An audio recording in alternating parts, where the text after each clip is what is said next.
ہر روح اپنے مالک کو، اپنے خالق کو تلاش کر رہی ہے، اس کی جستجو میں ہے، اس کی طلب میں ہے، جس کو معرفت الہی کہتے ہیں۔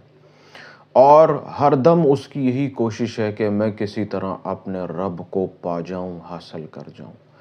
تو میرا سوال یہ ہے کہ جو ذات ہر جگہ موجود ہے، جس کا احاطہ لامحدود ہے، تو ہم پھر اس کی تلاش کیوں کرتے ہیں؟ کیونکہ وہ تو ہر جگہ موجود ہے۔ جو لوگ اس گمان میں ہیں کہ ہمیں اسے تلاش کرنا پڑے گا، در حقیقت وہ غلطی پر ہیں۔ رب العالمین کی ذات ہر جگہ موجود ہے۔ فرق صرف اتنا ہے کہ آپ نے اس کی تخلیقات پر غور و فکر اختیار نہیں کیا، آپ نے اس کو اس کی تخلیق میں تلاش نہیں کیا۔ جس دن آپ اس کو اس کی تخلیق میں تلاش کریں گے، ضرور پا جائیں گے۔